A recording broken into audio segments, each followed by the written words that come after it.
Market की ताकतों ने, तो मार्केट की ताकत दुनिया की सबसे क्रूर ताकत है, तब हमको अपनी फसल उनके सामने ले जानी पड़ती है।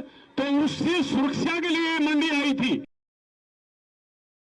ये बात इसमें लिखी हुई है क्योंकि इस मंडी कानून में लिखा है कि ऑनलाइन ट्रेडिंग से सस्ते रेट पर यह सारी कार्रवाई, सारा जो है खरीदारी की जाएगी। और इसमें जो है पहले जो है मंडी के बाहर खरीदने पर रोक होती थी। मंडी के बाहर अगर कोई खरीदारी होगी और उसके साथ धोखाधड़ी होगी तो मंडी अधिकारी उस पे जो है छापा पड़वा सकते थे। इसको भी इस कानून ने बदल दिया है और कहा है कि मंडी के बाहर खरीदारी को पूरी अनुमति दी जाएगी। मैं आपको बताना चाहता हूं कि इस कानून में 2-3 बहुत ही खराब बातें लिखी हुई हैं। 4(1) में लिखा है कि 3 दिन विलंब से जो है किसान का पेमेंट उसने जो है निजी मंडी को दी जा रही हैं। और ये कहा गया, दावा किया गया कि निजी मंडी राज्य सरकार जो है मंडी पर टैक्स नहीं थोपेगी। लेकिन आप जान लें कि ये जो निजी मंडी नियम बनाएगी ये अपने टैक्स और फीस, ट्रेडिंग फीस ये खुद तय करेगी। तो ये 2.5% और 8.5% का जो मंडी टैक्स है ये नहीं लगेगा। ये तो टोटल झूठी बात है क्योंकि निजी मंडी अपने ही व्यापार के नियम और टैक्स के रेट जो है इसमें तय करेगी। इसमें लिखा हुआ है।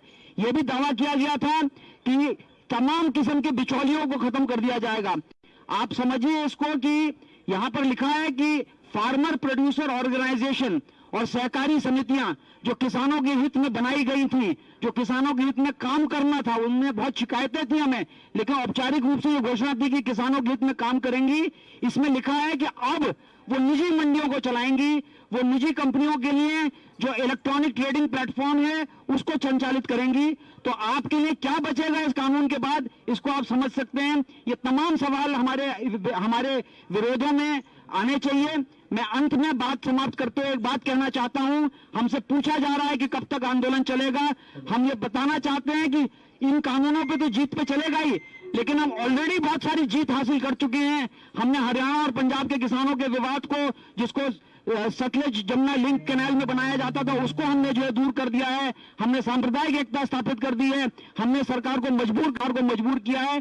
तो हम तो लगातार जीतते ही चले जाइए। कानून वापस करके एमएसपी का कानून बनाने के लिए मजबूर होगी क्योंकि गारंटी ये का सवाल है। हम इनको विदेशी कंपनियों और कॉर्पोरेट के हवाले नहीं सौंपना चाहते। बहुत बहुत धन्यवाद।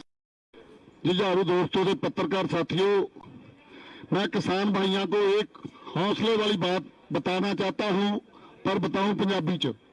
जे उन्होंने छानना हो तो मजदूर का हथ लगता, जे उन्होंने टंका लाना हो तो मजदूर का हथ लगता, जे ट्रक लोड करनी है तो मजदूर का हथ लगता, जो लानी है उदों भी मजदूर का हथ लगता, उस तो बाद गोदाम जाती है तो मजदूर का हथ लगता।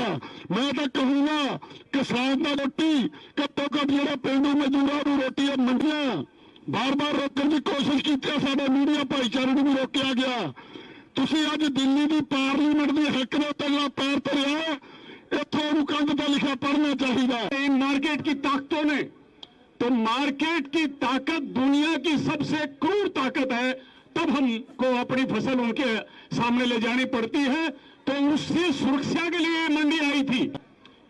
अगर ये लेकिन किसानों को आज कहूं नहीं दोस्तों, ये जो बड़ी बड़ी कंपनियां हैं, ये आड़तियों से, देसी और विदेशी कंपनियां आड़तियों से हजारों गुना बड़ी लुटेरी है। तो आजादी मोदी ने इन कंपनियों को दी है, रक्षा कोष उनको दी है हमको बेरोक टोक लूटने की। हमारी एमएसपी नहीं मिलेगी, मंडी पर मुकम्मल देसी और विदेशी पूंजीपतियों का कब्जा होगा। इसको हमको स्वीकार नहीं है, इसलिए हम लड़ रहे हैं। 13 महीने से 8 महीनों से बॉर्डर बैठे लड़ रहे हैं। अंतिम बात यह कहूंगा कि मोदी ऑर्डिनेंस ले पार्लियामेंट को दरकिनार करके, पार्लियामेंट में धक्काई करके ये काले कानून बनाए। मोदी, उसकी पार्टी बीजेपी और आरएसएस ये अंबानी और अडानियों के बिकी हुई है, ये सरकार बिकी हुई है और पार्लियामेंट को सिर्फ मुखौटा के रूप में इस्तेमाल कर रही है। इसलिए आंदोलन ही वो शक्ति है जिससे हम इसके जो काले कारनामे हैं उससे मुक्त हैं इन तीनों काले कानूनों को, और बिजली बिल को अभी बिजनेस लिया पार्लियामेंट में, उससे भी हम बच सकते हैं। और प्रदूषण के जो बनाए हुए